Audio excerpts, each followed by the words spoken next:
नमस्कार। रूबरू theatre group की तरफ से शख्सियत के इस अंक में एक बार फिर से हूँ मैं आज आपके साथ।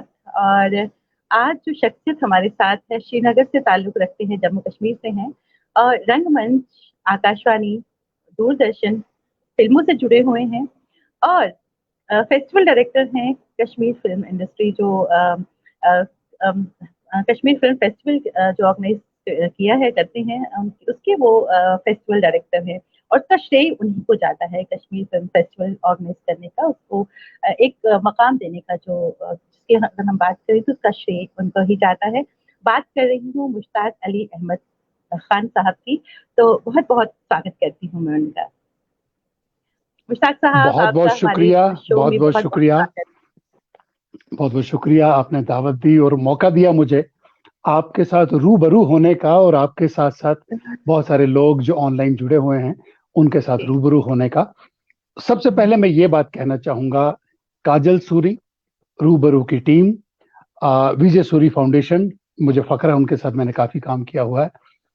ये सब जो एक अनथक काम कर रहे हैं, बहुत बड़ी बात होती है।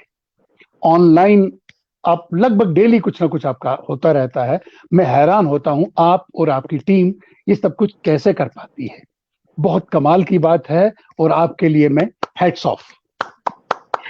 बहुत-बहुत शुक्रिया, बहुत-बहुत शुक्रिया इतने सचमुच काइंड सच वर्ड्स मैं के लिए। देखता रहता हूँ कि बहुत आप जब सुबह फिर उसको सबको मैसेज करती हैं या सबको बताती हैं प्रोग्राम होता है, फिर उसके लिंक भेजती हैं दूसरे दिन। मतलब 24 घंटे का काम है ये। तो टीम आपका देखिए, कमाल है, आपका कमाल है। बहुत बड़ी बात है, बहुत बड़ी बात है। का क्रेडिट जी टीम को जाता है जो हमारे साथ काम कर रही है टीम। जी जी, और सब बहुत-बहुत सबको ही जाता है, शुक्रिया सबको ही जाता है। हमारे साथ जुड़ने के लिए, बहुत-बहुत शुक्रिया। एक साथ प्रिविलेज कि आप हमारे साथ मेरी आज मेरी इस मेरी मंच खुशनसीबी है, पर मेरी हैं। खुशनसीबी।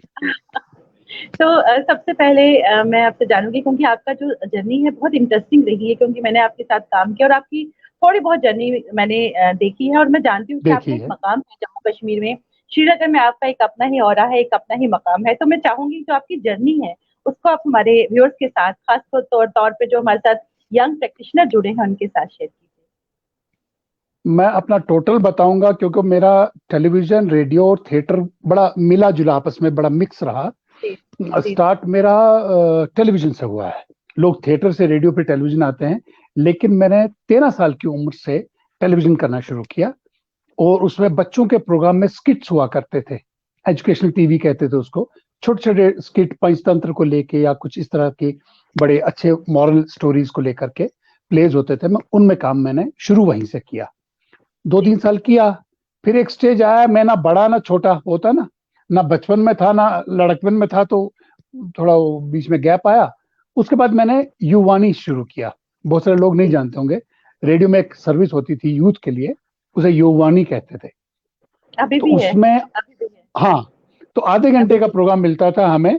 तो वो प्रेजेंट करना होते थे, गाने गजलें अलग अलग, को खुद कंपेयरिंग लिख के लाते थे हम लोग। तो वो किया मैंने 2-4 साल, बहुत एंजॉय किया। उसके बाद मैं थिएटर गया। जी, तो और बड़ी बात ये थी, मेरी माँ खास कर कहती थी कि पहले पढ़ाई बेटा पूरी कर ले, फिर कुछ भी कर लेना।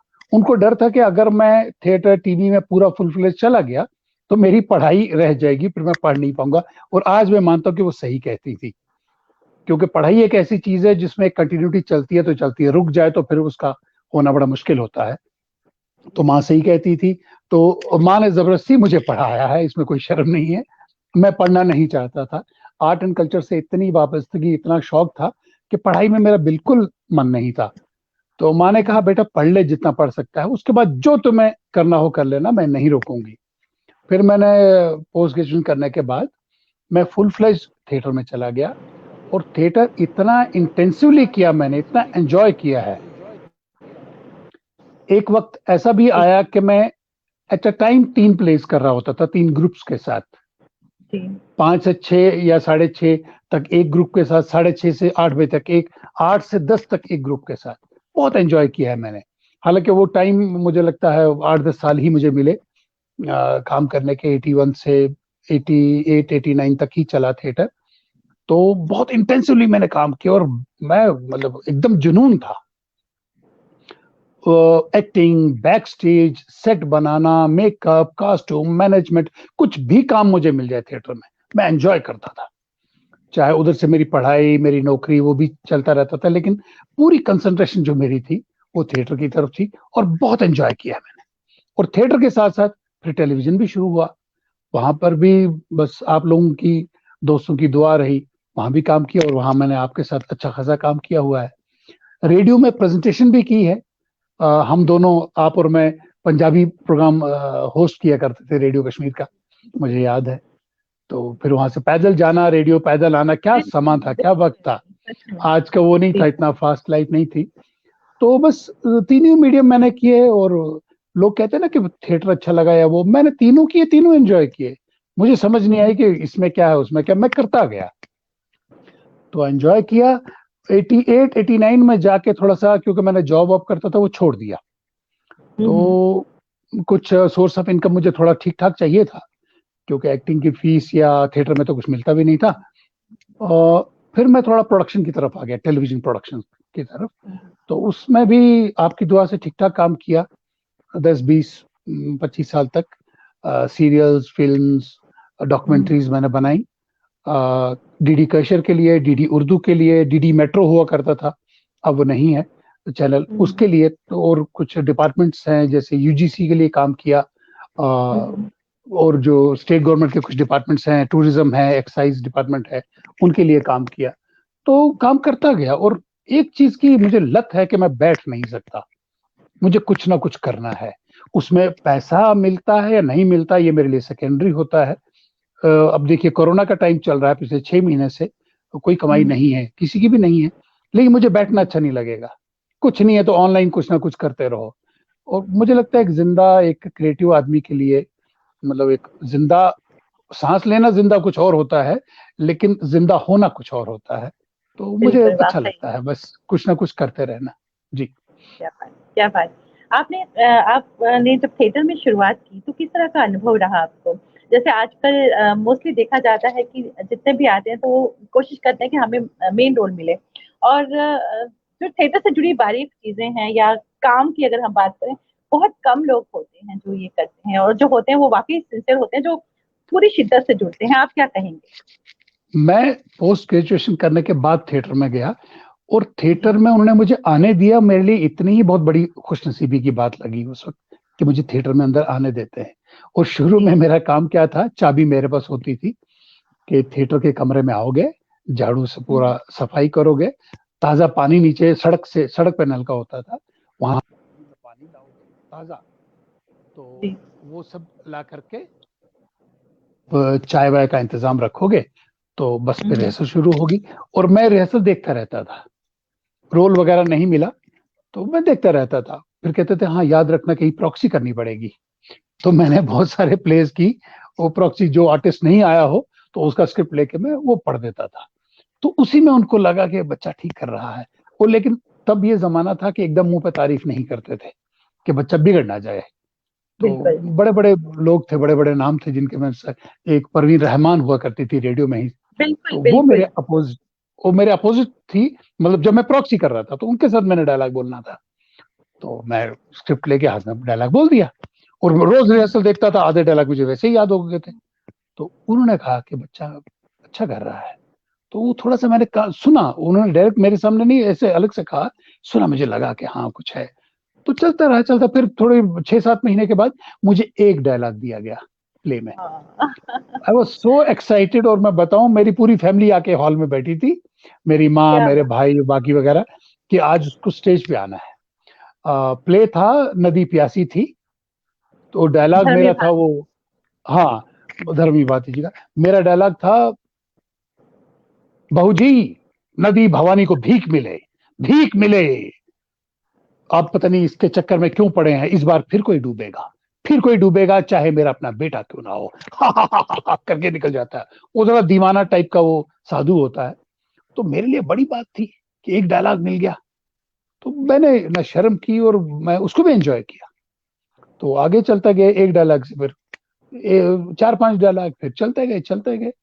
तो उन्होंने भी मेरे सब्र को, और तब ये होता था थिएटर में कि वो थोड़ा आजमाइश में डालते थे बच्चे को, नए को, कि देखें इसमें दम कितना है। और आपको बताऊं, 2 2.5 साल के बाद उन्होंने बोला इसको मेंबरशिप दे देते हैं। मैं समझता था मैं तो इस थिएटर का मेंबर हूं ही, तो उन्होंने कहा नहीं, यहाँ जो आता है 6 महीने के बाद भाग जाता है, अब तुम 2.5 साल टिक गए हो, अब तुम्हारा फॉर्म भरा जाएगा। क्या बात, तो क्या बात। जी जी, 2.5 साल के बाद मुझे ऑफिशियली उस ग्रुप का मेंबर बनाया गया। फिर हम इलाहाबाद गए प्ले लेके, तो जम्मू में भी गए, एक और द्रोणाचार्य किया था जम्मू में हमने, अभी नया नया ही था मैं, तो मेरे लिए लेकिन बहुत बड़ा था।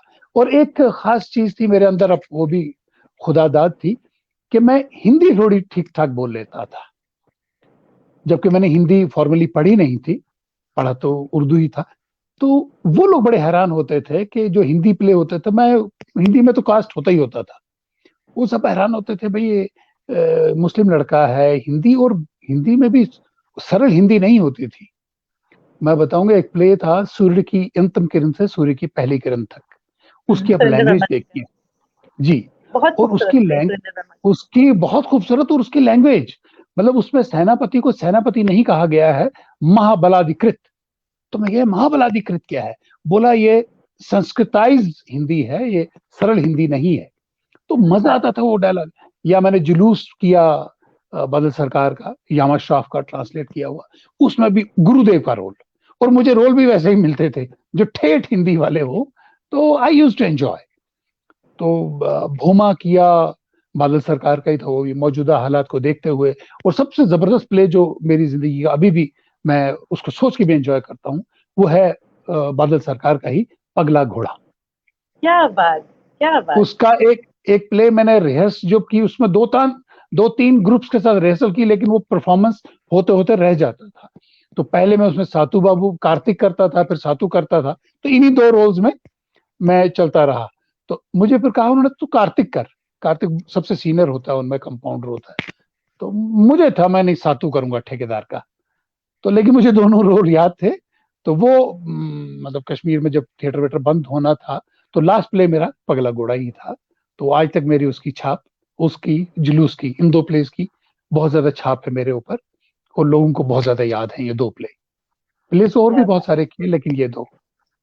तो आपकी बहुत तारीफ 88, है। जी, आप ये 88, पे आपकी बहुत तारीफ है। जी जी जी। 88, 89 तक हुआ। फिर थोड़े कुछ हालात खराब हुए कश्मीर के, फिर स्टेज वगैरह नहीं हो पाया, और फिर लगभग 15 साल का गैप लगा। 2005 में दूरदर्शन श्रीनगर ने एक इनिशिएटिव लिया कि हम थिएटर फेस्टिवल करेंगे। तो सब पुराने जो थिएटर वाले थे उनको ढूंढा गया। अब मैं भी बोल रहा हूँ यार, 15-17 साल के बाद थिएटर करना है, वो एनर्जी, वो टीवी करना मुझे लगा थोड़ा इजी है, थिएटर करना एक जिम्मेदारी है, तो कर पाऊंगा नहीं कर पाऊंगा। लेकिन मेरे का चैलेंज है, क्योंकि मैं टेलीविजन में भी, मेरा बायोडाटा या जो मेरा बैकग्राउंड है वो थिएटर ही माना जाता था कि थिएटर से आया है। मैं कहूँ आज कहें कि भाई थिएटर थिएटर बड़ा बोलता, थिएटर करना तो आया नहीं। तो बड़ा चैलेंज लेके मैंने, और एनर्जी, वो रिहर्सल करना लगातार, कर पाऊंगा नहीं कर, किए मैंने। एक प्ले किया, और दूसरे प्ले को मैं सुपरवाइज करता रहा एक ही फेस्टिवल में। और वो प्ले था अली मोहम्मद लोन साहब का, झील बुला रही है। बहुत जबरदस्त वो, उसका हैवी सेट, ये वो। तो आपको क्या बताऊं, सेट में वो झील का किनारा, वुलर झील जो कश्मीर की और एशिया की सबसे बड़ी फ्रेश वाटर लेक है, उसके किनारे के मछुआरों की कहानी थी। तो मैंने वहां के मछुआरे, उनका रहन सहन, उनका लाइफ कैसे होती देखी नहीं थी। लोगों से पूछा मैंने, वुलर के मछुआरे मुझे किस गांव में मिलेंगे और कहाँ जाऊं। उन्होंने बताया कि वहां सोपोर से भी जा सकते हो या बांडीपुरा से। तो वहां एक दो गांव है जो टिपिकल मछेरों के हैं। मैं गाड़ी दबा के वहां पहुंच गया, उनका देखा वो कैसे रहते हैं, उनका स्लोप जो होता है, जैसे बीच होती है समंदर की, उस तरह की थी। मतलब नाव एकदम से आके किनारे नहीं लगती है, थोड़ी सी मिट्टी पे आके फंसती है, वो देखा। फिर वो पत्ते कैसे तारों पे सुखाते हैं, उनके घर कैसे होते हैं, स्टिल फोटोग्राफ लेके आया, अच्छे से उनको ऑब्जर्व किया। और मैंने कोशिश की कि वही स्टेज पे दिखाया जाए। तो वही, अच्छा, मुझे सेट में बड़ी इंटरेस्ट रहती थी बनाने की, मुझे बड़ा अंदर का पैशन है। तो वही सेट मैंने क्रिएट किया। अब उसमें पेड़ होते हैं, जिसके बैट बनते हैं ना, बैद के पेड़ बोलते हैं उनको, विल्लो। तो विल्लो के पेड़ चाहिए थे मुझे। तो मैं क्या, इफेक्ट नहीं आएगा। एक जगह पेड़ कट रहे थे शहर में, कम से कम 30-35 फुट का लंबा पेड़ ही उठा के ले आया मैं। मुझे याद है 18 लोग उसको उठाने में लगे, और टैगोर हॉल के मेन गेट से उसको लाया, पूरा 30 फुट लंबा, पूरा फुल फ्लेज पेड़ कहीं कट रहा था, मैं कह 2 घंटे के लिए पेड़ दे दो, पैसे अपने हमारे रख लो, बाद में वापस ले लेना। पूरी बड़ी सी गाड़ी में आया, हमने 15 लोगों ने उठा के खड़ा किया। अब खड़ा तो कर लिया, वो टिके ना, उसके साथ हाथ लगा के आर्टिस्ट को काम करना था। अब मुझे मैं कहीं हाथ लगाया ऊपर से गिर ही ना जाए, तो कैसे करें इसको। फिर ऊपर से जो वहां पे होती है तो जगह वगह बांधने की, ऊपर से रस्सियों से बांधा। मैं कहा नीचे से तो टिका लेंगे, ऊपर से ना गिरे, ऊपर से अच्छे से रस्सियों से बांधा। ऊपर से बांधा तो नीचे से लटकने लगा, तो नीचे से भी उसको टिका के रखा। और आर्टिस्ट को बोला इसको टच नहीं करना, कम से कम इतना मोटा था वो पेड़ नीचे से। मैं क्या इसको टच नहीं करना, इसके बस दूर से हाथ रख के, अगर ऐसे रखना भी तो दूर से रखना, क्योंकि टच किया तो हो सकता है गिर सकता है ये। लेकिन उस पेड़ ने ऐसा इफेक्ट दिया स्टेज पे। कुटिया तो बनाई, और एक लकड़ी का वो होता है ना, वो दीवार सी, एक एक वो फट्टे जैसे बीच बीच में गैप, वो बनाया, क्योंकि वो मैं देख के आया था। तो वो बनाया, फिर बीचे पानी का इफेक्ट दिया वुलर का, वो वहां से वो शिकारा आ रहा है वो, तो पूरा वो एंजॉय किया उस चीज को। और मेरी थोड़ी सी, मतलब लोग बोलते हैं कि क्या करता है, हैवी करता है, वो जो जिसमें चावल कूटते हैं ना, उसको कंस बोलते हैं कश्मीरी में। तो यहाँ जो टिपिकल होता है वो पत्थर का होता है, लगभग 2 फुट ऊंचा और 2 फुट चौड़ा। तो मैंने वो पत्थर का ही लाया, उसको भी 8 आदमी उठा के अंदर लाए। वो पत्थर का आज भी टैगोर हॉल में ही पड़ा हुआ है। वो पत्थर का जो होता है जिसमें वो कूटते हैं, वो 2 लड़कियां एकदम कश्मीरी, वो पूरा सीन बना, वो शाली कूटती हैं उसमें, तो पूरा माहौल बनाया। उसमें बेस्ट सेट का अवार्ड भी मिला था। ये मैं 2005 बात कर रहा हूँ। उसके बाद एक कश्मीरी प्ले किया, वो बड़ा मशहूर है, नाटुक करियो बंद। वो रामलीला की पृष्ठभूमि पे है। तो मतलब वही कि अगर आपने ये करना था तो पॉलिटिकल उसमें सटायर भी है, सब कुछ है, लेकिन प्ले कश्मीरी में है और उसमें कॉमेडी के तौर से, लेकिन उन्हें सटायर ऐसा किया हुआ है, पॉलिटिकल सटायर है। तो तब माइग्रेशन हो चुकी थी, मैं हरिकृष्ण कोल जी से जाके दिल्ली में मिला। मैं कहा सर ये नाटक करियो बंद मैंने करना है। कहते ये रामलीला पे बेस्ड है, तो कश्मीर में इसको लोग पसंद करेंगे तुम्हें। मैं कहा नहीं सर करेंगे, आप परमिशन दे दीजिए बस। बड़ी खुशी से उन्होंने परमिशन दी, भगवान उनको स्वर्ग में जगह दे। तो उन्होंने बड़ी खुशी से मुझे परमिशन दी, तो मैंने शुरू किया। अब लोग भी कहने लगे यार ये कैसा है, मैं कहा देखते हैं। लेकिन यकीन मानिए कोई भी प्ले लोगों ने कश्मीर में इतना एंजॉय नहीं किया जितना नाटक करियो बंद। उसमें हनुमान, राम, रावण पूरे यही कैरेक्टर्स हैं, लेकिन इसमें वो पॉलिटिकल सटायर है कि तख्त पे कौन बैठेगा, पहले मैं बैठूंगा, पहले तू बैठेगा। वो ड्रामे में ड्रामा है, बहुत मजा आया उसको करते हुए।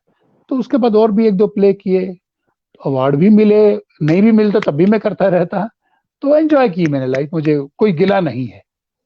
वो कहते हैं ना कि जिंदगी तुझको तुझको जिया है, कोई अफसोस नहीं। क्या बहुत बात, एंजॉय किया बहुत है। खूबसूरत, बहुत जी जी। खूबसूरत। मैं ये जानना चाहूंगी, आपने एमएससी की है तो उसके बाद आपने थिएटर ज्वाइन किया। तो अमूमन देखा जाता है कि ये होता है कि कई लोग, खासकर यंगस्टर्स की अगर मैं बात करूं, तो वो कहते हैं कि हमें सिर्फ थिएटर करना है, भले ही हमें इसके लिए पढ़ाई लिखाई सबको छोड़नी पड़े। आप क्या कहेंगे, पढ़ना कितना जरूरी पढ़ना जरूरी है, क्योंकि मैंने पढ़ा है और मैंने उसको बाद में एक्सपीरियंस किया है कि आज तक पढ़ाई, चाहे मैंने इतना, मैं लायक बच्चा नहीं था, इतना अच्छा स्टूडेंट नहीं था पढ़ाई में, लेकिन जितना आप पढ़ लें उतना आपके लिए अच्छा है। आप कुछ भी करें बाद में, मैं अपनी माँ की ही बात दोहराऊंगा, आप फिर थिएटर करें, बड़ा काम छोटा काम करें, पढ़े होंगे तो एक कॉन्फिडेंस आपके अंदर आता है। आजकल मैं बताऊंगा, आज सोशल मीडिया का डिजिटल जमाना है, तो आज बच्चे लोग हमको सिखाते हैं कि ये ऐसे करना है, व्हाट्सएप, है? फेसबुक या ट्विटर वगैरह, मैंने सब बच्चों से, अपने छोटे उम्र से के लोगों से सीखा है। लेकिन थोड़ी सी पढ़ाई का बैकग्राउंड में रहता तो मैं जल्दी सीख जाता हूँ। कुछ लोग हैं जो सीखते ही नहीं है। तो पढ़ाई बहुत जरूरी है। आप कुछ भी करें, आप थिएटर करें, फिल्म करें, टेलीविजन करें, और आप अपने से सीनियर्स या उनको देखिए जो पढ़े लिखे हैं और जो पढ़े लिखे नहीं है, उनमें फर्क आपको दिखेगा। तो मैं तो खैर नालायक हूँ, अपने आप को नालायक ही समझता हूँ, क्या बात, लेकिन जितना क्या बात। जितना हो सके, मतलब ज्यादा नहीं तो कम से कम एक अच्छा खासा लिटरेट और एजुकेटेड आदमी तो होना ही चाहिए, फिर आप कुछ भी कीजिए। बहुत जरूरी है हमारे तो साथ। बहुत से एक जागरूक होता है ना, आंखें खुल जाती है ना आपकी थोड़ी जी सी जी पढ़ाई जी, से, उसके आपका बाद आप कुछ मेंटल भी कीजिए। हॉराइजन ब्रॉड हो जी जी जाता हाँ, होराइजन खुलते हैं आपके। जी जी। है जी। हमारे साथ बहुत से व्यूअर्स जुड़े हैं, सभी को वेलकम कहती हूँ। सुमन रैना जी जुड़ी हैं, वो कह रही हैं, लिखती हैं, dynamic person, good to hear from such personality. Manju Wazir, she is a very she is a Kathak exponent, वो लिख रही हैं, I am so lucky that I have met you. उन्होंने आपके लिए लिखा है। यस। प्रियंका गौड़ है, सरला मेहता जी हैं, डॉक्टर सरला मेहता जी हैं, संजीव गिरधर जी, भट्ट महाराज, सुधापुरी जो राइटर हैं, राजीव जी, रश्मिधर जी जो आकाशवाणी और रंगमंच की एक जानी मानी अदाकारा हैं। मंजू जी लिखते हैं कि आपको ऐसा आपकी बातें सुनकर ऐसा लग रहा है कि मुझे भी थिएटर करना चाहिए था। And one really confident, she is a very good dancer, very good. Rafiq मुझे आसिफ, मालूम है, सुचित्रा, मिला हूँ मैं जानता हूँ अच्छे से इनको। जी जी। सुचित्रा गुप्ता जी हैं जो रंगमंच और आकाशवाणी और दूरदर्शन का एक जाना माना नाम है। मालविका जोशी जी हमसे जुड़ी है, बहुत बहुत शुक्रिया। रविंद्र टिक्को जी, अमरजीत अरोड़ा जी बहुत शुक्रिया। Anju Vishwas ji thank you. Ravindra Tikku ji thank you. Ghulam Sabir ji बहुत बहुत शुक्रिया। मनीष गुप्ता बहुत शुक्रिया हम लोगों से जुड़ने के लिए, बहुत बहुत शुक्रिया आप सभी का। और मैं अब ये जानना चाहूंगी आपसे कि पहले मैं सब सब जिनने कमेंट किया है, जिन्होंने लाइक किया, उनका शुक्रिया, उनका धन्यवाद करता हूँ कि आपने एक छोटे से इंसान को इज्जत दी है जिसके मैं लायक नहीं हूँ, लेकिन क्या आपका बात धन्यवाद। है। और आप सबका आशीर्वाद मुझे चाहिए और भरपूर चाहिए जी। और हम जानते हैं कि आप क्या हैं, ये हम लोग जानते हैं। आप तो बस नहीं, मैं ये कुछ भी चाहूंगी नहीं हूँ। कि आपने बहुत स्ट्रगल की है अपनी जिंदगी में, कला के हाँ, क्षेत्र की अगर हम मैं बात करूं तो क्या कहेंगे आप? बहुत स्ट्रगल की है। जी वो जी थिएटर हो, वो टेलीविजन हो, हर एक लाइन में, हर एक। अच्छा, मैं आपको बताऊं, रेडियो की पहले बात बताता हूँ। जी जी रेडियो जी। में मैं 2 बार ऑडिशन में फेल हुआ, जबकि मैं रेडियो में काम कर चुका था, टीवी में काम कर चुका था। तो फेल हुआ, बर्दाश्त किया। एक बार फेल, दूसरी बार फेल, तीसरी बार मैं प्ले कर रहा हूँ स्टेज पे। हमारे बड़े अच्छे डायरेक्टर थे रेडियो के, मतलब प्रोड्यूसर थे और प्ले डायरेक्ट करते थे, प्राण किशोर जी। तो जी। लकीली वो आए देखने के पद्म लिए। पद्मश्री प्रांत जी, पद्मश्री हैं जी। वो। अच्छा, वो हिंदी प्ले देख रहे हैं मेरा, तो हिंदी प्ले से वो मुतासिर हुए। तो डायरेक्टर थे हमारे, दोस्त ही हैं बॉम्बे में, बिनी जी, लतीफ बिनी। तो उसको बोला बोला ये लड़का कौन है यार, ये जो हिंदी था, इसको जरा मेरे पास भेजना। तो मैं गया दूसरा, तो बड़ी तारीफें करने लगे। मैं चुप। अब मैं क्या बोलूं कि आपने मुझे 2 बार फेल किया है। तो कहते बड़ा अच्छा हिंदी बोलते हो, कैसे सीखी? मैं सर ऐसे ही सीख ली इधर उधर से। तो हाँ, अच्छा है, सब कुछ है। तो तुम रेडियो के लिए क्यों नहीं ऑडिशन देते? मैं कहा सर दूंगा। तो दिया, और लकीली या कैसे मैं उस बार पास हो गया। मुझे शुक्र है मैं आ गया अंदर। तो रेडियो का एक कल्चर बहुत जबरदस्त हुआ करता था। हम जब नए नए थे तो बड़ों के सामने खड़े होने में भी कांप जाते थे। बड़े बड़े स्टॉलवर्ट होते थे, बेशक उनको कश्मीर से बाहर नहीं जानते थे, लेकिन हमारे लिए वो बहुत बड़ी चीज हुआ करते थे। मोतीलाल खुसरो जी थे, प्यारेलाल राजदान थे, नूर मोहम्मद लाला थे। तो बहुत हमें एहतराम होता था उनका। ड्रामा सेक्शन की बात कर रहा हूँ मैं। तो अच्छा, एक नाम लेना चाहूंगा मैं, युवानी सर उसमें, जिन्होंने मुझे उंगली पकड़ के सिखाया है, नाहिदा ताज कुरैशी। वो शायद दिल्ली में ही रहती हैं। तो एक बार मेरी हल्की सी मुलाकात हुई दूरदर्शन में, तो मैंने पहचाना ही नहीं उनको, क्योंकि बहुत 30-35 साल का बीच में गैप आया। तो किसी ने कहा नाहिदा ताज कुरैशी, नाम मुझे मालूम था। तो मैं कहा मैडम आप? कहती आप कौन? अब क्योंकि मैं भी तब, वो तो बच्चा था, आज बड़ा हो गया था। तो वो लेकिन बड़ी स्मार्ट थी। तो कहती आप, मैं कहा आप रेडियो श्रीनगर में थी, युवानी सर्विस में? कहती हाँ। मैं कहा मैं प्रेजेंटेशन दिया करता था। बहुत खुश हुई। मैं कहा मैंने आपसे सीखी हैं, छोटी छोटी गलतियां आप निकालती थी मेरे उस स्क्रिप्ट में, तो मुझे वो गलतियां आज भी याद है। गाने के बोल हो, ग्रामर हो उर्दू का, आप ठीक किया करती थी। तो बहुत सीखा है रेडियो में, बहुत एंजॉय किया है। एक बार एक बात चली, जिस चलते चलते बात करूंगा। रेडियो में एक कल्चर था, मैं उस कल्चर की बात बता रहा हूँ। मैं ड्रामा सेक्शन में बैठा हूँ, एक सज्जन आए, कहते how will you define beauty? अब ब्यूटी की तो कोई परिभाषा ही नहीं। तो मैं ऐसे ही बोल दिया, मैं कहा sir it's combination of line and colour, nothing else. Line फिर सीधी भी हो, कर्व में हो, plus colour. Line and colour makes beauty. वो ऐसे देखते हैं, कहाँ पढ़ा है, किधर देखा? मैं कहा सर नहीं, ऐसे ही मैंने खुद ही बोल दिया। तो ऐसे ऊपर से नीचे देखना। अच्छा, ऊपर से नीचे देखने का स्टाइल बड़ा था कश्मीर में, पता नहीं बाकी जगह, मतलब ऐसे ही कि बेटा तू तू ये जवाब देना। तो हम काम जाते थे। एक और बात बताऊंगा, मैं बहुत उनका आभारी हूँ। भगवान उनको, अल्लाह उनको जन्नत में जगह दे, अली माउद लोन साहब का। जी जी उनकी जी। मेरी जिंदगी में सिर्फ 2-3 मुलाकातें हुई हैं जिंदगी में, लेकिन उन्होंने मुझे मुतासिर किया और मैं उनका गुलाम हो गया। लेकिन उनका स्टाइल, ये मैंने कई बार बोला है, आज भी बोलता हूँ, तो एक बार दूरदर्शन में एंटर कर रहे थे, वो आगे आगे था, मैं पीछे था, तो मैंने थोड़ा सा नजदीक जाके मैं कहा अस्सलाम वालेकुम सर। पीछे मुड़े, थोड़ा ऐसे उनका स्टाइल ऐसे ऐसे पीछे मुड़े, नीचे से ऊपर तक देखा, वालेकुम सलाम। और जब तक वालेकुम नहीं आई तो मेरा तो हालत खराब, मैं कहा शायद गलती हो गई कुछ। बस देखते थे कि कौन सलाम कर रहा है, उनका वो स्टाइल था वैसा। तो दोबारा एक बार मिले तो बुलाया, मुश्ताक इधर आओ, कंधे पे हाथ रखा, तो मैं अवार्ड दे दिया मैंने। उस स्टेज में हमारे प्ले में फेस्टिवल में जज थे, तो तुम्हें अवार्ड दे दिया, लेकिन किसको बोलना नहीं। मैं कहा सर नहीं, सवाल ही नहीं बोलने का। तो अवार्ड मिला मुझे। तो बड़ा वो एक तो उन्होंने बातें की हैं टोटल मेरे साथ, लेकिन प्यार करते थे, वो मुझे दिख गया। होता ना, अगर वो गुस्से में भी रहते थे अपने स्टाइल में, लेकिन उनका प्यार मुझे दिखता था। और बहुत सारे लोग थे, जैक्शन जुच्ची जी, अशोक जेलखानी जी, सोहन कौल। तो इन लोगों से, शबीर मुजाहिद, बहुत कुछ सीखने को मिला है इनसे। आज भी मौका मिले तो मैं सीख ही लूंगा, क्योंकि जो कुछ मिले इस प्यासे को कुएं से समंदर से ले ही लूंगा, छोड़ूंगा नहीं। तो स्ट्रगल सीखना तो तो खैर पूरी बहुत उम्र है। का होता है। जी जी जी, सीखना तो पूरी उम्र का ही होता है। हाँ जी, हाँ जी, हाँ जी। जी। मतलब स्टेज हो, रेडियो हो, टीवी हो, सीखता चलता हूँ और एंजॉय करता हूँ मैं। मतलब मैं को जबरदस्ती वाला सीखना सीखना नहीं है, मैं उस सीखने को एंजॉय करता हूँ। और और अल्लाह ताला से आपने। दुआ है कि मैं जी। सीखते सीखते ही ऊपर चला जाऊं, मतलब काम करते करते चला जाऊं, ये मेरी दुआ है। आज ऑन एयर सबके सामने बोल रहा हूँ कि मैं, मुझे बैठना ना पड़े। जैसे इंग्लिश में कहते हैं ना, my laces should be tied always. क्या मतलब बात, मैं बिस्तर क्या में बात, लेट के ना मरूं, काम करते करते मर जाऊं, वो मेरी बड़ी खुशनसीबी होगी। क्या बात। आपने दूरदर्शन पे भी बहुत सारे प्रोडक्शंस की हैं, कुछ सीरियल्स बनाए जी हैं, सीरियल्स में काम किए जी। हैं, टेलीफिल्म्स बनाई हैं, डॉक्यूमेंट्रीज बनाई हैं। तो कोई हम्म कुछ हम्म। इंटरेस्टिंग किस्से हम जरूर चाहेंगे आप हमसे शेयर कीजिए। और बस वही था कि एक जुनून था, लोकेशन अच्छी ढूंढो, बिल्कुल रियलिस्टिक, इससे मिलती जुलती हो। एक प्ले सीरियल किया था, छोटा सा था, मतलब छोटे बजट का। उसमें लेकिन हिस्टोरिकल एनेक्डोट्स थे। मतलब कहीं सिकंदर की कहानी है, कहीं तो उस छोटे बजट में सिकंदर, उसकी फौज, उसके घोड़े कहाँ से लाऊं भाई इस बजट में। एक कहानी में हाथी है, वो बादशाह बाबर की कहानी थी, उस बाबर और हाथी की कुछ कहानी थी, एपिसोड था, बच्चों की कहानियां थी। तो वो हमने मानसर और जम्मू के इलाकों में वहां शूट किया था। ये 93 94 की बात है। तो हाथी कैसे लाया मैंने, 2-3 महीने पहले मैंने लोगों को लगाया, मैं कहा हाथी वाला कोई मिले तो पकड़ो।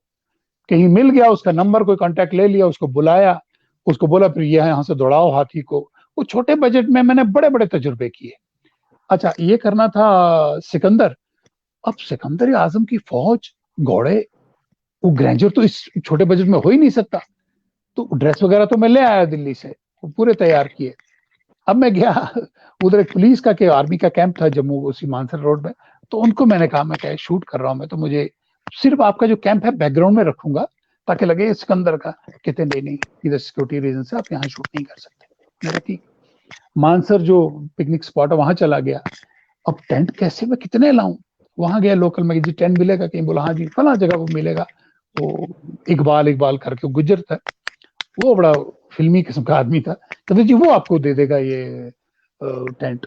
मैं गया, मैं जी ऐसे टेंट, मैं पैसे से, कहता छड्डो जी पैसे वैसे रहने दो, आपके शूटिंग कर रहा हूँ, मैं आ रहा हूँ टेंट लेके। मैं कहा कुछ नहीं तो 2-3 टेंट तो लगा दे कम से कम। 2-3 टेंट के बीच का हमने एक शॉट बनाया, क्योंकि ज्यादा टेंट नहीं लगा सकते थे। तो उसमें एक में से राजा, ये सिकंदर आजम निकलता है, फिर वो पोर्स का दरबार बनाया। तो मैं तजुर्बे करता था, एंजॉय। और बड़ी बात है कि ये सब चीजें जो पीरियड प्रोडक्शंस होती हैं, इनमें मैं खुद सीखता था, अपनी गलतियों से सीखता था, और अपने आप से मैं वो पुराने पुराने, ये तब VHS का जमाना था, वो लाके उनको देखना। और एक और चीज आज मैं डिक्लेयर करूं कि मैं वो जो स्पेशल कॉस्ट्यूम्स, स्पेशल हेडगियर्स होते थे, वो खुद बनाता था। क्या मैंने खुद बात, क्या हाथ से बात, बनाए हैं मैंने। क्या बात, उस सीरियल के पूरे अपने खुद बनाए हैं। तो मैं क्या बात। पूरा देखता था, बाबर का ताज कैसा है, पूरा उसका रेप्लिका बनाता था। अच्छा, रामायण के टाइम की वो ताज, वो लाना थर्मोकोल और उनका बना के फिर उसको गोल्डन पेंट करना। तो धोतियां, ये वो सब कुछ जो स्पेशल चीज होती थी, खुद बनाता था, एंजॉय करता था। तो मतलब छोटे छोटे बजट में भी बड़े बड़े तजुर्बे किए। एक बार एक जंग दिखानी थी। अब जंग, फिर वही बड़ी बजट वाली बात आ जाती है। मेरे पास वो जम्मू का विजयपुर इलाका है, तो वहां चला गया मैं। वहां पहलवान लड़के थे, तो मैं भाई ऐसे जंग का सीन करें, आज ही कर देंगे। वो तलवारें तो थी अपने पास, वो तलवारें भी कितनी, 20-25। अब 20-25 तलवारों से जंग का सीन कैसे किया जाए? अब 8-10 इधर से 8-10 इधर से लड़ रहे हैं, तो अब मैं शॉट ले रहा हूँ, डिफरेंट डिफरेंट ले रहा हूँ। तो पुलिस भी साथ में थी, उनकी प्रोटेक्शन थी, तो हमने थोड़े वो ब्लास्ट ब्लास्ट भी दिखाया। तोपें, अच्छा तोप बनाई थी मैंने, एक ही बना हाँ। सका। तोप एक बनाई थी, पूरी पाइप लगा के, व्हील लगा के, उसमें से ब्लास्ट होता है, फिर उधर जाकर ढांक रख पड़ता है। ये अच्छा, वो लड़का बॉम्बे से आया था, कहने लगा, जी मैं ब्लास्ट आपको कर दूंगा आर्टिफिशियल, उसमें अंबर डालते हैं, लाल निकलेगा, पीला निकलेगा। मैं कुछ तो कर यार। तो वो एंजॉय किया। तो मतलब मैं चाहता था, मैं आज नहीं करूंगा तो कब करूंगा, तो मैंने उसको एंजॉय किया। अच्छा, फिर एक मेरा डीडी उर्दू के लिए था, गालिब पे ऊपर सीरियल। हालांकि गालिब पे करना उस बजट में, छोटा बजट था, तो बहुत मुश्किल था, लेकिन अब ले लिया तो ले लिया, करना तो करना है। अब यकीन मानेंगे, 4 महीने टोटल मिलते थे हमें प्रोडक्शन के लिए, और 3 महीने मुझे लग गए लोकेशन ढूंढने में। किसी ने बोला झज्जर जाओ, दिल्ली के करीब ही है, हरियाणा साइड में झज्जर, तो वहां गया, नहीं जी। फिर राजस्थान में, अब गांव का नाम याद नहीं है, तो थोड़ा पहले ही है, स्टार्ट में ही, मानेसर से राइट जाता है वो रास्ता, बहुत अलवर। प्यारी जगह। अलवर है। नहीं नहीं, अलवर राइट तो नहीं। साइड में। नहीं नहीं, राइट निमराना। साइड थोड़ी पहाड़ी। हाँ, ओके। ऐसे ही ऐसे ही। नहीं, निबराना नहीं, निमराना। राइट साइड में। वो हरियाणा और इसकी बॉर्डर पे पड़ता है। जी। बड़ा टिपिकल सा नाम है। वहां सिर्फ जी। हवेलियां ही हवेलियां हैं। तो वहां शूटिंग हो भी चुकी थी पहले, तो उन्होंने बोला यहाँ करें, तो वो भी देखा, फिर और देखा, वो मिले ना। फिर इस तरफ फरीदाबाद की तरफ से जाते हैं, तो वहां पे एक वो है, मैरिज हॉल है, वो भी पुरानी बिल्डिंग है। तो वहां देखा, मैं कहा दरबार तो लग जाएगा, वो पूरी जैसे मेहराबों वाली होती है ना बिल्डिंग। तो राजस्थान की बिल्डिंग ज्यादा सूट करती थी, लेकिन पूरा माहौल ना मिले, 2-3 चीजें मिले, 2-3 ना मिले। फिर राइटर हमारे अमरोहा के थे, कहने लगे सर बहुत घूम रहे हैं, एक बार अमरोहा भी आइए। तो मैं कहा चलो, सब जगह देखिए, एक जगह वो भी देख लेते हैं।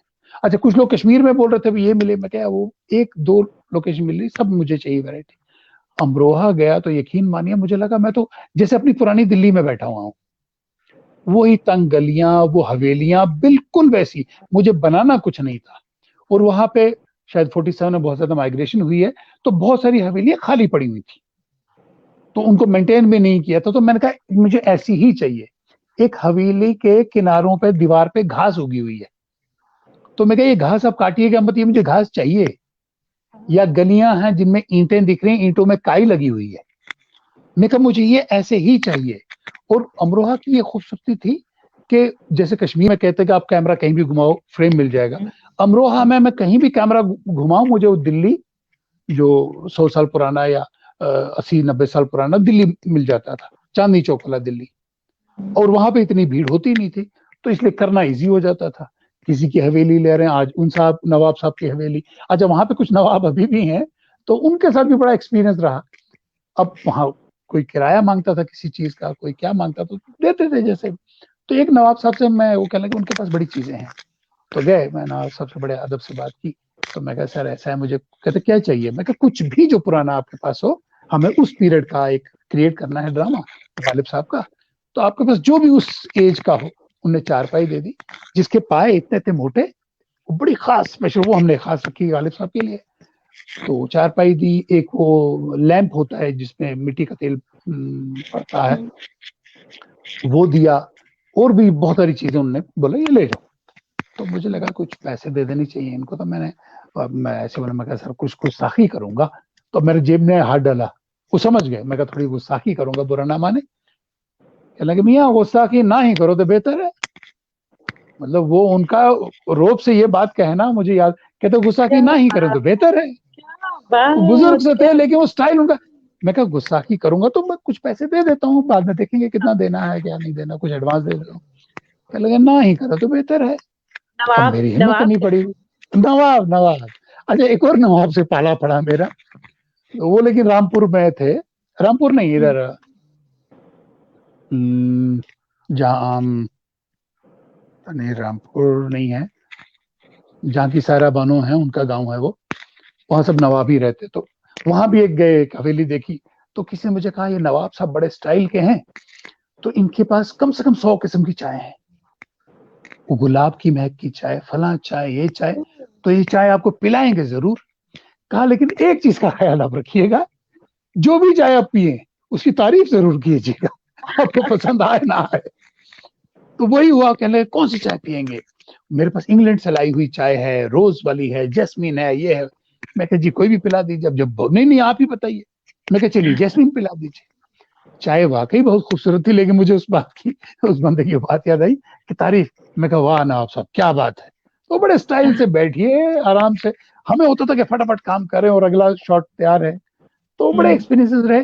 तो उस लोकेशन के, और एक वहां पे हमें एक मतलब असिस्टेंट मिल गए थे, थोड़े बुजुर्ग से थे, ज्यादा बुजुर्ग भी नहीं। वो मुझे सेट पे इतना हेल्प करते थे, कोई भी चीज होनी उन्होंने मुझे, नहीं साहब साहब करके बोलता था मुझे, साहब यहाँ ना वो जो वो रखे ना पीकदान, तो पीकदान पे ढक्कन हुआ करता था। तो मैं कहूँ वो कैसा होता था, कहते वो लाल ना साटन का ऐसे बनता था, तो पीकदान को खुला नहीं रखते। तो मैं कहता मैं बना देता हूँ, वो ले आता था। अच्छा ये ना साहब दीवार पे थोड़ा ये लगा हो तो ज्यादा अच्छा रहेगा। वो पूरा, हालांकि आर्ट डायरेक्टर हमारे पास बॉम्बे का था, लेकिन ये ऐसी ऐसी चीजें बोलता था। कहा नहीं सर ये जो हुक्का रखा हुआ है, हुक्के को फर्श पे नहीं रखेंगे, इसके नीचे भी एक लगती है चीज। तो मैं कहा लाइए बनाइए। कहता 10 मिनट दीजिए, तब तक हम कुछ और काम करते थे। हुक्के के नीचे ले आता था, हुक्का ले आना, नहीं साहब इसमें हुक्का तो मैं जलाऊंगा। क्या मजा है, नया मेरे लिए सब नई चीजें थी। और ऐसी अच्छी लोकेशन है, इतने अच्छे लोग, आज भी फोन उनके आते रहते हैं। तो बड़ा एंजॉय क्या किया मैंने, मतलब मुक्तसर कहने की बात है, जो भी काम किया ना अपने लिए, चाहे लोगों के लिए वो बचपना लगा होगा वो क्या काम करता है, लेकिन अपने लिए मेरे लिए वो यादगार चीजें बनी हुई है। क्या बात। सलाह जी लिखती जी हैं, डॉक्टर सलाह मेहता लिखती हैं कि अच्छे लोग ही मिल जाते हैं। बिल्कुल सही कह रही हैं, जो अच्छे लोग होते हैं उनको अच्छे लोग ही मिलते हैं। विनीता जी कह रही हैं क्या बात विशाख साहब, बहुत ही दिलचस्प बातचीत हो रही है। पारुल जी कह रही हैं कि अमरोहा जो है कल्चरल टाउन है। बहुत सारे लोग हमसे जुड़ रहे हैं, बहुत बहुत शुक्रिया कहना चाहूंगी एक बार फिर से सभी का। तो आप मैं कश्मीर, अर्ज करना चाहूंगा, मैं दीवाना हूँ और दीवाना वार बातें कर रहा हूँ, कैसी कर रहा हूँ मुझे नहीं मालूम। बहुत अच्छी, बहुत जी इंस्पिरेशनल जी, बातें और बहुत अच्छी बातें। थैंक यू मैं ये थैंक यू। जानना चाहूंगी जी कि कश्मीर फिल्म फेस्टिवल कि आप फेस्टिवल कोऑर्डिनेटर हैं, उसके बारे में मैं जानना चाहूंगी आपसे। ये बात होती है 16-17 के, काफी देर से था ख्याल के कश्मीर में फिल्म फेस्टिवल किया जाए। एक बड़ी अजीब सी बात यह है कि कश्मीर में मतलब 89-90 से सिनेमा हॉल बंद हो गए, वो किसी वजूहत से, उसमें हम डिटेल में नहीं जाएंगे। तो सिनेमा हॉल यहाँ पे नहीं चल रहे हैं। लेकिन मुझे ख्याल आया कि हम टेलीविजन के लिए सीरियल बनाते हैं, फिल्म बनाते हैं, या और मेरे कुछ दोस्त हैं जो शॉर्ट फिल्म डॉक्यूमेंट्रीज बनाते हैं, तो वो बस खुद बना के अपने यारों दोस्तों को दिखा के रख लेते हैं। तो क्यों ना हम एक छोटा मोटा फेस्टिवल का ऑर्गेनाइज करना शुरू करें। और जब मैंने शुरू किया तो मेरे माइंड में बड़ा छोटा सा था कि जो कश्मीर के हम लोग हैं, कुछ 7-8 लोग जो हैं, चाहे वो टेलीविजन के लिए काम करते हैं, शॉर्ट फिल्म्स बनाते हैं, तो उन सबको इकट्ठा करके एक फेस्टिवल किया जाए, लोगों को बुलाया जाए, दिखाया जाए। ना पैसा लेना है ना देना है, लेकिन ये तो किया जाए। तो 2-4 लोगों से बात हुई तो उन्होंने बोला हाँ हमारी फिल्म 5-6 फिल्में हो गई। तो मैं निकला, ये जून 17 की बात है, मैं निकला दिल्ली गया। वहां एक दो जो ऑर्गेनाइजेशन हैं, प्राइवेट भी है गवर्नमेंट भी, जो फिल्मों से जुड़ी हैं, उनसे बात की। तो बोला हम फिल्में देते हैं। तो मैं कहा अच्छा। मैं उठ के पूना चला गया, एफटीआई से बात की। तो उन्होंने बोला आपको क्या चाहिए, हम आपको फैकल्टी भी दे देंगे जो वहां पे क्लासेस भी लेंगे। ये मेरे माइंड में नहीं था। National film archives of India गया, उन्होंने बोला हम फिल्में दे देंगे। और कहीं पे भी कोई पैसे का दखल नहीं था, क्योंकि पैसा मेरे पास था ही नहीं। तो बॉम्बे गया, तो वहां पे children film society of India, films division, तो इन लोगों ने या तो मेरी कदर की, मुझे नहीं मालूम क्या, सब मेरे लिए तैयार हो गए कि आपको फिल्में देंगे और फैकल्टी देंगे, जो वहां के बच्चों को मास्टर क्लासेस भी देंगे। तो मैं कहा ठीक है। तो ये सब कुछ एक महीने में, 1 जून को मैं डिसाइड करता हूँ कि करना है। और मैं निकल गया पहले दिल्ली, फिर वापस आया। यहाँ 7 या 10 जून को मैंने पेपर में निकाल दिया कि फिल्म्स आर इनवाइटेड, और 1 जुलाई को फेस्टिवल कर दिया। और 5 दिन का किया, तकरीबन 20-25 फिल्में उसमें दिखाई। ओपनिंग मेरी, जो मुझे बहुत प्यारी फिल्म है, अभी भी मेरे दिल के करीब है, वो है 2 बीघा जमीन। तो मैं कहा बाकी बहुत फिल्में बाद में चलेंगे, पहले 2 बीघा जमीन चलाएंगे। तो वो मुझे जो ऑर्गेनाइजेशंस थी, और इसमें ये आहिस्ता आहिस्ता मैंने सीखा, मुझे कुछ तजुर्बा नहीं था, कि इसमें परमिशन चाहिए आपको, आप ऐसे किसी की फिल्म उठा के नहीं चला सकते। तो उन ऑर्गेनाइजेशन से मैं पूछता कि परमिशन, कहते हैं हमारे पास परमिशन है, हम आपको परमिशन आगे दे देते हैं, आप चलाइए। तो वो चलाई, और 5 दिन का, सब कहने लगे 5 दिन बहुत ज्यादा होता है, 3 दिन का रखो। मैं कहा नहीं, 3 दिन में कितनी फिल्में दिखा पाऊंगा। और मेरे अंदर ये एक बात थी कि कश्मीर में सिनेमा का एक्सपीरियंस नहीं है। सिनेमा जो है वो कोई हॉल में किसी ने फिल्म देखी ही नहीं है, इंटरनेट पे टीवी पे सब देखते हैं, लेकिन हॉल में ऑडिटोरियम में कैसे देखना है वो नहीं मालूम। तो वो एक एक्सपीरियंस किया जाए।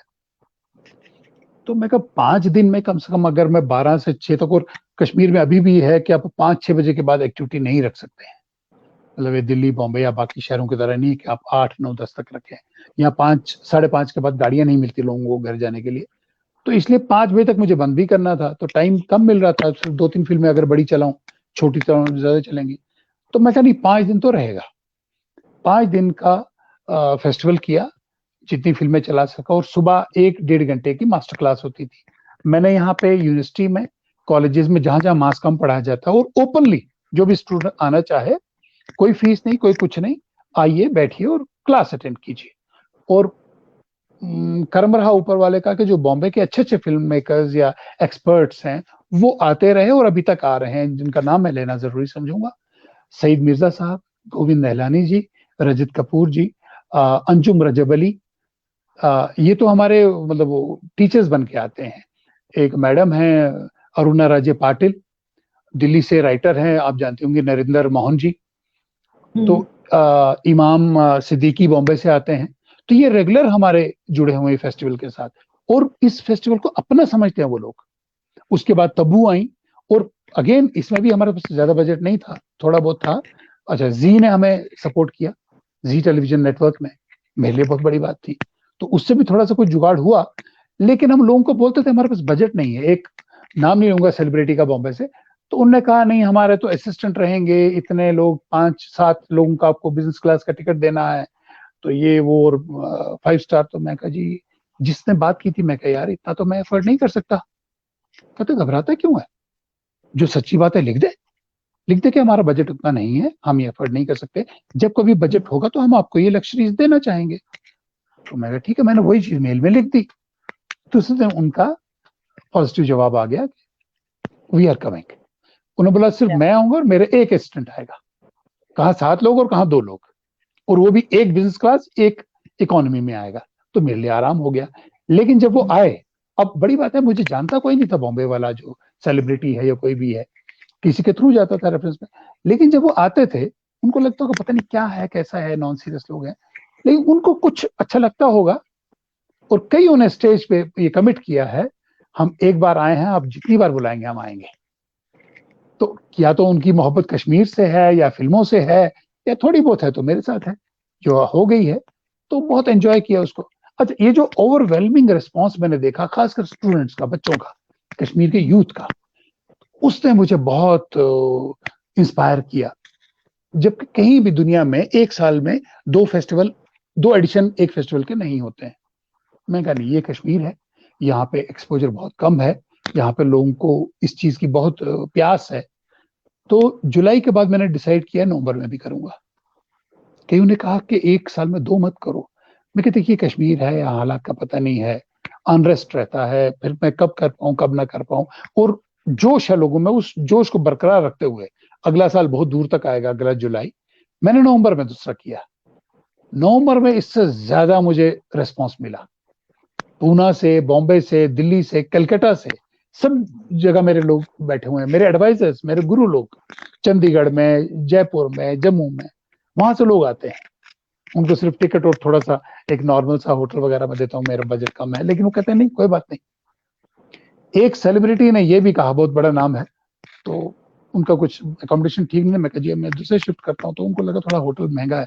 कहता नो मुश्ताक नो, इतना महंगा होटल नहीं है, आपके पास अभी बजट नहीं है। मैं कहा सर आपके लिए कोई बात नहीं, मैं जेब से दे दूंगा, आप आइए रहिए। कहा नहीं नहीं, ये महंगा होटल लगता है। मतलब उनको फिक्र थी कि इसका खर्चा ज्यादा ना हो, ताकि ये फेस्टिवल ना रुके। मैं कहा जी फेस्टिवल को नहीं रुकने दूंगा, चाहे मेरे अपने जेब से पैसा लगे। तो नवंबर वाला उससे ज्यादा अच्छा हुआ, रिस्पॉन्स भी उन लोगों को। अच्छा, एक और चीज होती है, हर जगह होती होगी, कि कोई एक फेस्टिवल या कोई एक इवेंट शुरू करता है, कल्चरल इवेंट, तो तो एक बार तो बड़ा धूमधाम से किया, तो अगली बार वो कहीं होता ही नहीं है। उसकी कंसिस्टेंसी रखना बहुत जरूरी है। अच्छा, पहली बार लोकल मीडिया, जो कश्मीर का मीडिया है, उन्होंने भी मुझ पे इतना ट्रस्ट नहीं किया होगा, मैं समझता हूँ। कहते होंगे हाँ एक कर लिया, अब रोज थोड़ी करेगा, इतना बड़ा कर लिया। तो जब नवंबर में दोबारा कर लिया, फिर अगले जून में। अच्छा, मेरे को सिर्फ 3-4 महीने बहुत कम लगते थे तैयारी करने में, लेकिन जून 19 में भी किया। तब कुछ थोड़े हालत भी खराब हुए थे, लेकिन थोड़ा सोच समझ के किया। मतलब कुछ किसी के साथ कन्फ्रंट्रेशन नहीं ली, ना पब्लिक में ना पॉलिटिकल। और मैं इस अपने फेस्टिवल को पॉलिटिकल कंट्रोवर्सी से थोड़ा अलग रखता हूँ। ना काहू से दोस्ती, ना काहू से बैर, अपने आराम से काम करो, क्योंकि हम आर्ट एंड कल्चर से जुड़े हैं, हम आर्टिस्ट हैं। हमारे लिए कोई बॉर्डर, कोई कंट्रोवर्सी, कोई पॉलिटिक्स माने नहीं रखती। तो लेकिन वो चीज लोगों को पता चली कि ये एकदम प्योर आर्टिस्ट है और आर्टिस्टिक काम कर रहा है। तो जून 19 में तीसरा किया, और फिर नवंबर 19 में चौथा भी किया। जब चौथा किया तब तो लोगों को लगा कि अब ये रुकने वाला नहीं है।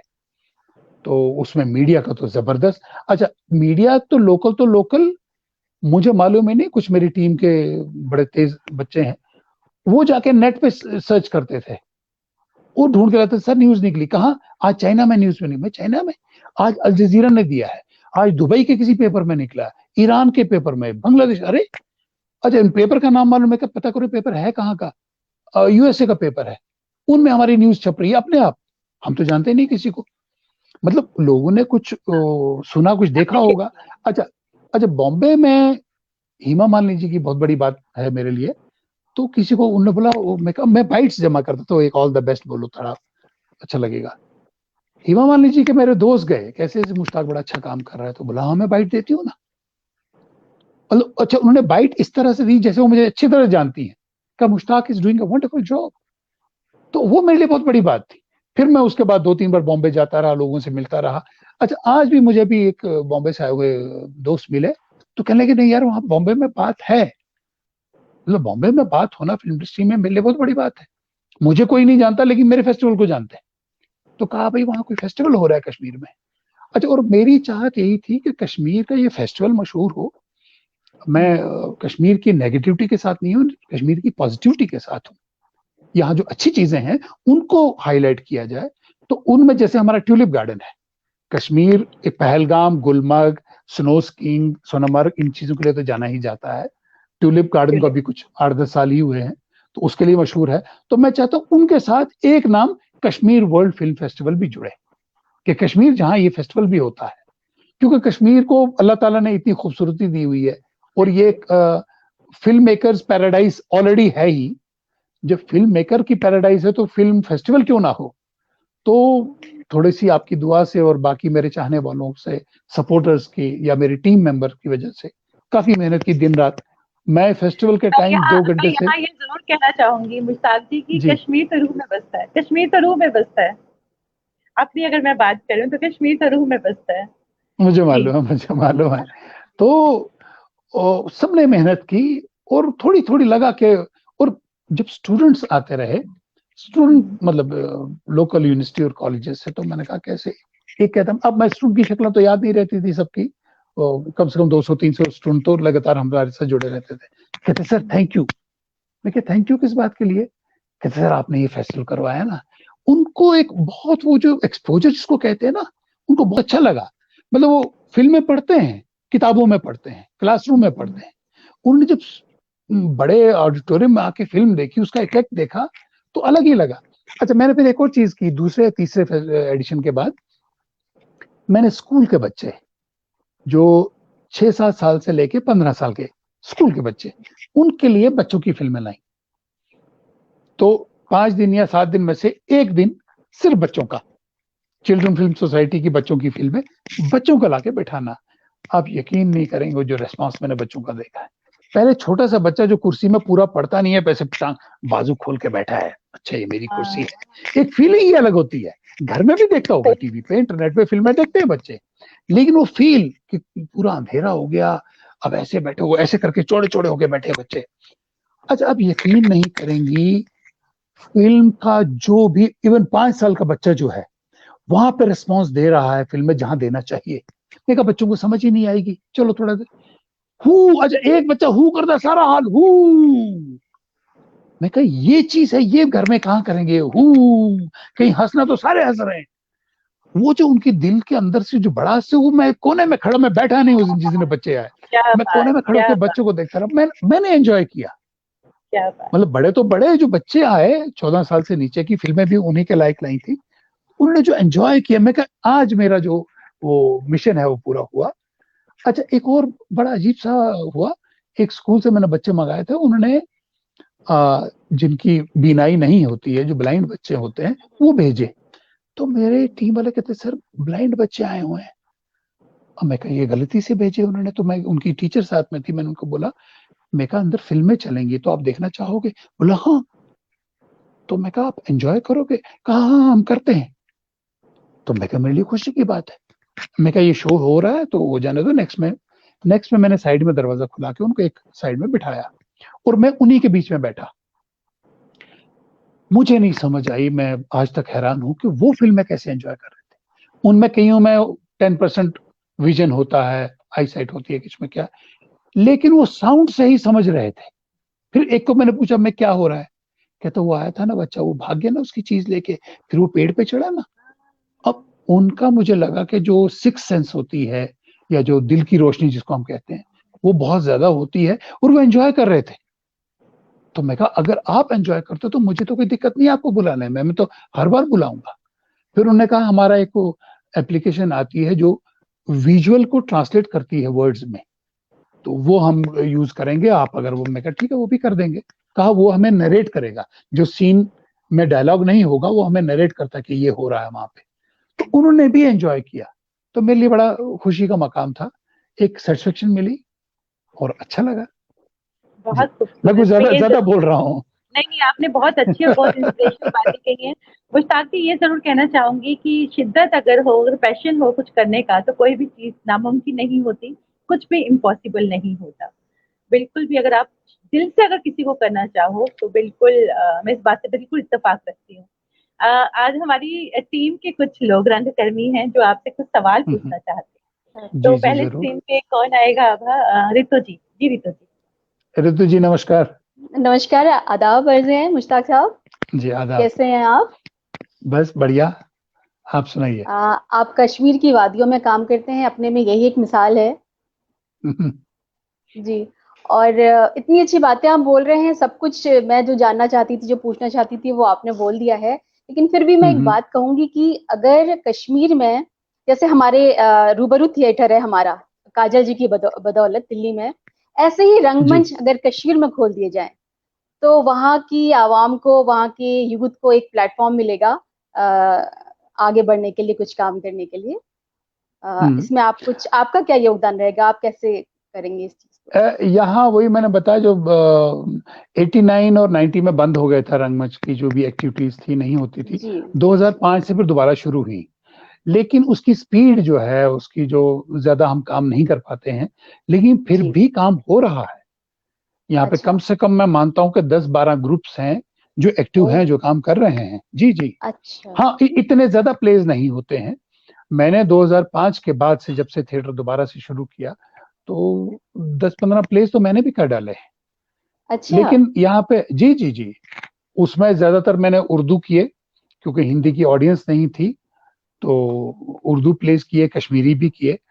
तो उसमें एक चीज यहाँ पे ये हो गई है 90 के बाद, कि यहाँ 5 बजे के बाद लाइफ एक्टिव नहीं रहती है। जी, ये बहुत बड़ा पॉइंट है कि 5 बजे सबको जी। देर हो जाती है। बहुत ही हुँ, कुछ कम लोग होंगे जो नजदीक, अच्छा ऑडियंस, ऑडियंस अब 5, 5:30 के बाद रोक नहीं सकते। जबकि जी, दिल्ली में मैं आता हूँ, वहां 5:30 के बाद शुरू होता है जी, सब कुछ। जी, तो यहाँ 5:30 बंद करना पड़ता है। और जी, प्ले अगर हम रखते हैं तो 2:30-3 बजे शुरू होता है। तो कौन आदमी अपना बिजनेस या जॉब छोड़ के आएगा प्ले देखने? तो वो थोड़ी राइट, दिक्कतें थोड़ी हैं। और राइट, मतलब जो आर्टिस्ट हैं, जो न्यू कमर्स हैं, उनमें भी कुछ लोग हैं, मतलब वो जो गिनती है उनकी कम है। लेकिन ऐसा नहीं कि प्ले नहीं हो रहे हैं। अच्छा। मतलब मैं कर रहा हूँ, पिछले 2-3 साल से नहीं किया मैंने, जब से फेस्टिवल में लग गया तब तो बहुत बिजी हो गया फेस्टिवल में ही। लेकिन मेरे और साथी हैं जो प्लेस कर रहे हैं, रंगमंच अच्छा, हो रहा है, ऐसा नहीं है।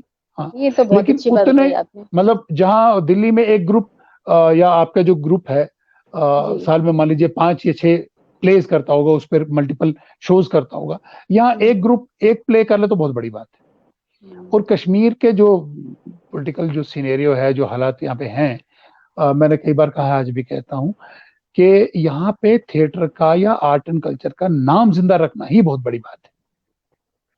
जहाँ पे आपको वो माहौल, वो सराउंडिंग्स वैसी जो है सूटेबल सराउंडिंग्स नहीं मिलती हैं, तो आप एक प्ले एक साल में कर देते हो तो बहुत बड़ी बात है।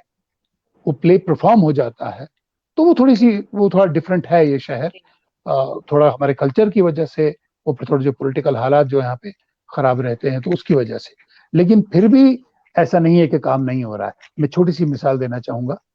कोविड हुआ, कोविड पे तो सब ऑनलाइन ही जुड़े रहते थे, जैसे आज भी मैं आपसे जुड़ा हूँ। तो कहीं कोई गाने बन रहे हैं, अपना अपना बाइट, इतना लिपसिंग दे दीजिए, गाना कहीं और बनेगा, तो वो भी करते रहे। या कोई न्यूज वाले जो आके बाइट लेते थे, उन्होंने आना छोड़ दिया, सर वो मोबाइल पे खींच के अपना एक बाइट भेज दीजिए, कोई अच्छी बात है, कोई कुछ भी बोलना है न्यूज के लिए, तो ठीक है, बना के भेजा।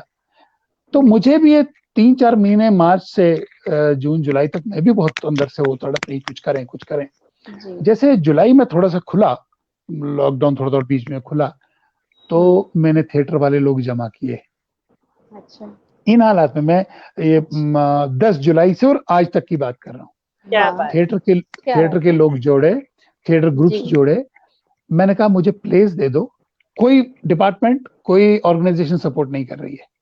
अच्छा। मैंने अपनी जेब से पैसा निकाला, बहुत ही एक नॉमिनल पैसा। उनको मैंने बोला चाय पानी है, इसको मैं फीस नहीं कहूंगा, इसकी चाय वाय पी लेना।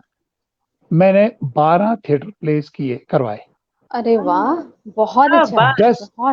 10 मिनट से लेके 12 मिनट की ड्यूरेशन के। अच्छा। 3 कैमरा सेटअप में उनको ऑडिटोरियम में शूट किया। क्या बात। जिस ऑडिटोरियम में हम लोगों को बुलाते थे, उसी ऑडिटोरियम में, उन्हीं लाइट्स में, उन्हीं कर्टन के सामने वो प्लेस हमने शूट किए 3 कैमरा लगा के। और लास्ट शूटिंग अभी 25-26 को की है हमने, अभी कुछ ही दिन पहले। तो हमने टोटल 6 दिन का किया। हाँ, एक तो ये 12 प्ले का फेस्टिवल, और हमने एक थिएटर फीचर, जिसमें एक ही फैमिली है और कहानियां बदलती हैं, जो लोकल हमारे इश्यूज हैं उनको लेकर के, कॉमेडी स्टाइल में सटायर लेकर के वो किए। वो हमने 13 एपिसोड किए। ये 13 एपिसोड का वो, और 12 एपिसोड का थिएट्रिकल। हम एक रेस्टोरेंट में बैठते थे, सस्ता सा रेस्टोरेंट सा, उसकी सोशल डिस्टेंसिंग भी जरूरी थी, तो हम 5-5, 6-6 फुट दूर रखे कुर्सियां, खुले बाग में बैठ के रिहर्सल करते थे। वो रिहर्सल की हमने, उसको स्टेज। अच्छा, मेकअप मैंने नहीं करवाया, मेकअप बंद, क्योंकि कोई किसी को टच नहीं करेगा। कॉस्ट्यूम हल्का फुल्का जो पहना वही, प्रॉप्स भी ज्यादा मत रखो, क्योंकि अभी हम ये दिखाना चाहते हैं कि हम एग्जिस्ट करते हैं। तो 13 एपिसोड का कॉमेडी सीरीज, एक ही फैमिली है, अलग अलग कहानियां, और 12 प्लेस, थिएट्रिकल प्लेस 10-12 मिनट के। वो प्लस हमारा एक फोक थिएटर होता है जिसको बांड पत्थर बोलते हैं, उसके भी 7-8 छोटे 8-10 मिनट के प्लेस रिकॉर्ड किए। ये अभी मैं आजकल में इनको एडिट करने वाला हूं, और जब करूंगा ये सब ऑनलाइन ही जाएगा। आपने तो मतलब दिल्ली को, आपने दिल्ली को पीछे छोड़ दिया। तो ये, लेकिन अब क्योंकि सब ये टेलीविजन सेटअप में हो रहा है, किसी ने बोला ये तो फिर टीवी थिएटर जैसा हो गया। मैं क्या, इसको कुछ भी कह लो, मैंने इसका नाम थिएटर ऑनलाइन रखा है। थिएटर ऑनलाइन, इसमें मैं कुछ भी करके, तो may be with in a week इसको मैं एडिट करके, फिर मैं आप ही लोगों से मशवरा लूंगा कि इसको वीकली चलाया जाए या डेली चलाया जाए, कैसे चलाया जाए। तो मेरे पास अभी 12 प्लेस थिएटर के और 13 सीरीज वो शूट करके रेडी है। प्लस वो फोक थिएटर के भी कुछ मैंने किए हैं, जो हमारा फोक थिएटर होता है बांड पत्थर, उसके भी 6-7 प्लेस कर लिए हैं। तो अभी फिलहाल मैं रुक गया हूँ, क्योंकि कोविड की हालत कुछ ठीक नहीं है कश्मीर में। बड़ी मुश्किल से, इजाजत कोई नहीं देता कि मत करो, हालत ठीक नहीं। मैंने कहा बस अब इतना तो मैं शूट कर लूं कि मेरे पास 2-3 महीने के लिए मटेरियल आ जाए। तो इसको अब आपसे मशवरा करूंगा कि कैसे चलाया जाए इसको। तो वही मेरा मतलब है कि थिएटर अब ऑनलाइन है, तो ये ज्यादा मुश्किल था इन हालात में थिएटर करना। हमने तो वैसे ही किया, सिर्फ ऑडियंस सामने नहीं थी, उसके बदले हमने कैमरा में रिकॉर्ड कर लिया है। तो जब चलेगा मैं आपको बताऊंगा, और रूबरू से और जी रूबरू के मुझे एक बात याद आई, मैंने पहले भी बोला हुआ है, ये नाम बहुत खूबसूरत है बहुत खूबसूरत है और जी ये थिएटर के लिए बड़ा बिफिटिंग नाम है।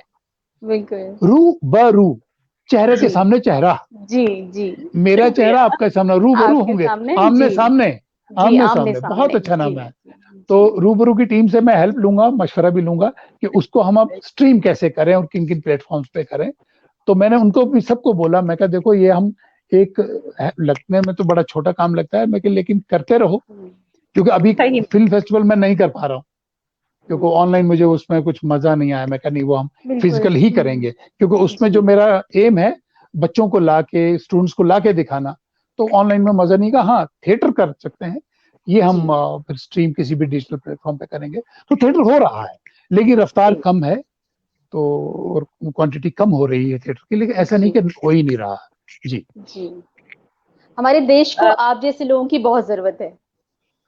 मुझे इस देश की बहुत बहुत जरूरत शुक्रिया है। जी वो तो आप thank you, thank you, thank you. हमारे साथ अगले जो हमारे साथ सवाल जी पंकज, आपका माइक ऑफ है।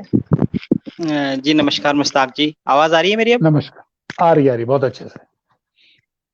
मुश्ताक जी, मैं ये पूछना चाहूंगा कि जैसे शहरों में तो बच्चों को पता लगता है कि थिएटर कहाँ करना है, कैसे करना है, लेकिन जो गांव के लोग हैं, गांव के बच्चे हैं, यंगस्टर हैं, उन्हें उनमें टैलेंट तो बहुत है, लेकिन उन्हें सही प्लेटफॉर्म नहीं मिल पाता, सही नॉलेज नहीं मिल पाती।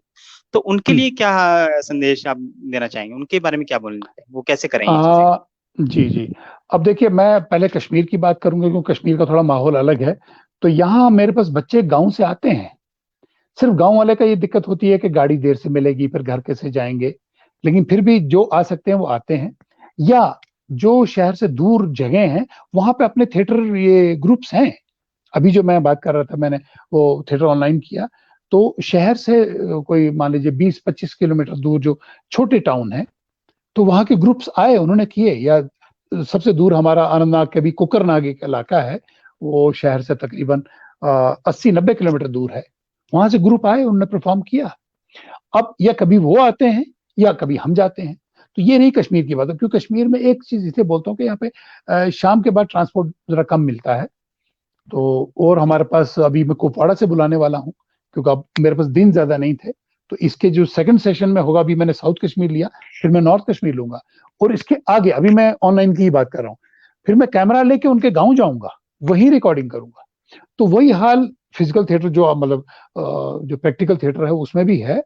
और रेस्ट ऑफ इंडिया में मैं उन लोगों से बोलना चाहूंगा जिनका ताल्लुक ही छोटे टाउन से है, तो वो अपने टाउन में क्रिएट करें।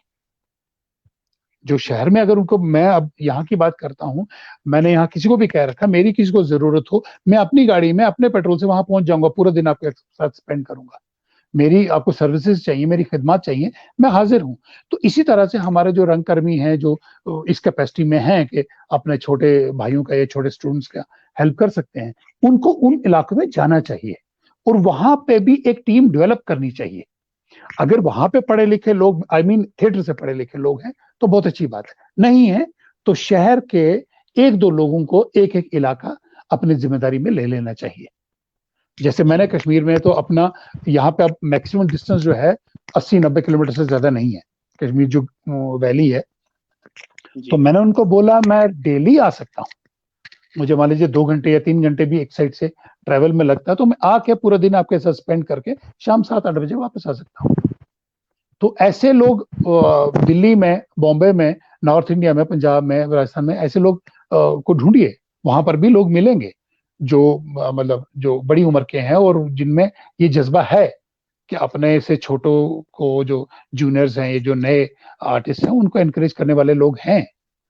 तो वो ऐसा करें। मतलब शहर में, अगर गांव में कोई उनका उस्ताद नहीं है, कोई सिखाने वाला नहीं, तो शहर से एक आदमी जाए वहां पे, और पैसे के लिए ना जाए, थिएटर के जज्बे के लिए जाए, थैंक यू क्योंकि वेरी वो मच। पैसा नहीं दे सकेंगे।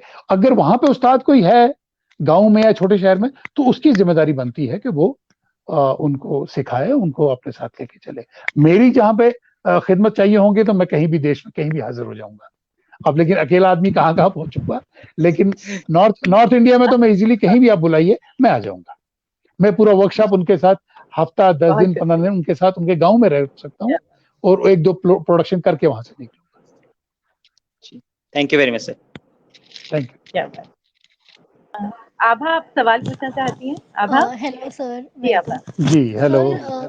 मेरे को वैसे तो ये बहुत ही आम क्वेश्चन है, हम हमारी हर शख्सियत से पूछते हैं, बट हर एक शख्सियत का अपना खुद का एक्सपीरियंस होता है जिससे यंग जनरेशन को बहुत सीखने को मिलता है। तो आपसे भी यही पूछना चाहूंगी कि जो यंग जनरेशन है, जिन्हें एक्टिंग करनी है, जिन्हें थिएटर करना है, वो इस लाइन में कैसे आए, कैसे उनके लिए क्या बात सही है? पहले तो एक वर्ड होती है जिसको बोलते हैं डेडिकेशन। उनके अंदर डेडिकेशन तो चाहिए ही चाहिए। रातों रात वो हीरो बन जाएंगे या स्टार बन जाएंगे ऐसा पॉसिबल नहीं है।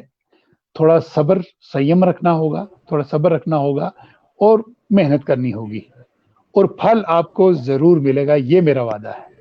लेकिन जल्दबाजी मत कीजिए किसी भी चीज में, थोड़ा मेहनत, डेडिकेशन, लगन रखिए और साथ में थोड़ा सब्र भी कीजिए, आपको सब कुछ मिलेगा।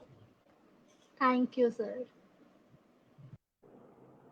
मुश्ताक जी, बहुत इंस्पिरेशनल आपने बातें कही हमसे, और आई एम श्योर जो सुन रहे होंगे बहुत, it was so enriching session, it was too good, और आई एम श्योर जितने भी व्यूअर्स हमें देख रहे हैं उनको बहुत अच्छा लगा होगा। खासतौर पे जो यंगस्टर्स हमारे साथ जुड़े हैं उनको बहुत सारी इन्होंने चीजें सीखी होंगी। मेरी खुशनसीबी है, अगर अच्छा लगा होगा तो। इट्स प्रिविलेज ऑल्सो कि आप रूबरू के मंच पर आए और आपने इतनी अच्छी बातें शेयर की, इतनी इंस्पिरेशनल जर्नी शेयर की आपने आपका बहुत बहुत शुक्रिया, बहुत शुक्रिया। बहुत शुक्रिया, धन्यवाद, शुभ रात्रि, शब बखैर। Thank you. और हम हमारे से जितने भी लोग जुड़े हैं, हम कभी बहुत तहे दिल से उनको शुक्रिया कहते हैं।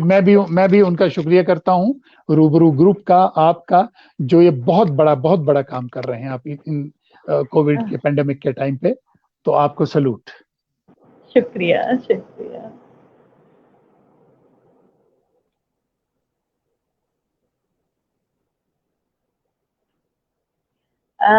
बहुत शुक्रिया। हमारे साथ जितने भी व्यूअर्स जुड़े हैं उन सबको हम तहे दिल से शुक्रिया कहते हैं। और शख्सियत का जो अगला अंक है कल शाम को 7 बजे हमारे साथ जुड़िएगा। कल शाम को 7 बजे हमारे साथ रहेंगी रंगमंच, फिल्मों, दूरदर्शन, टेलीविजन, सीरियल, आकाशवाणी के नाटकों से जुड़ी हुई श्रुति पुरी, जो इवेंट्स मैनेजर हैं, इंडिया और अब्रॉड में इवेंट्स करवाती हैं और एक बहुत अच्छी फोक सिंगर है। तो कल शाम को 7 बजे हमारे साथ रहेंगी श्रुति पुरी शख्सियत में। तो जुड़िएगा हमारे साथ कल शाम को 7 बजे। और इस वक्त जितने भी लोग हमसे जुड़े हैं, जितने भी व्यूअर्स हमारे साथ जुड़े हैं, पारुल सल्ला जी, अमरजीत जी, रविंदर दिक्को जी, बहुत सारे लोग हमारे साथ, जितने भी लोग, अमरजीत अरोड़ा जी, विनीता जी, बहुत सबके नाम लेना इतना पॉसिबल नहीं है क्योंकि मैं बहुत बार नाम ऑलरेडी ले चुकी हूँ। लेकिन तहे दिल से आप सभी का बहुत शुक्रिया रूबरू के इस मंच पर आने का और हमसे जुड़ने का। और उम्मीद करती हूँ कि कल एक बार फिर शाम को 7 बजे आप हमें इसी मंच पर मिलेंगे। तब तक के लिए बहुत शुक्रिया। शुभ रात्रि।